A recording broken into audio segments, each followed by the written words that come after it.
Hello mga kasumates! Gagawa na naman tayo ng ribbon at kailangan natin ng square tsaka isang circle. Yung square ganyan dapat parang diamond and then kunin mo sa gitna at dito ka magtatahi. As you can see, tahing kamay ang ginagawa natin dito. Pagkatapos nga niyan ay ibuhol na ang sinulid and then itali para mas matibay ang ating ribbon. Sumunod naman natin gagawin ang ating circle. Same process, kunin mo lang ang center niya ulit and then tahiin ulit gamit ang sinulid at karayom. Ang sukat nga pala nitong square tsaka circle natin ay tinansya ko lang. Sakto lang ito sa medium size at kung gusto nyo naman ng mas malaki ay syempre lalakihan mo yung gagawin mong tela.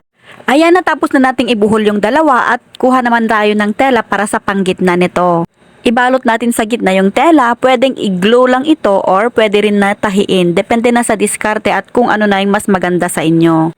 Ayan, tapos na siya at nakagawa nga tayo ng butterfly na ribbon. Ikinabit ko na siya sa plain na ponytail at ito pwede na siyang gamitin.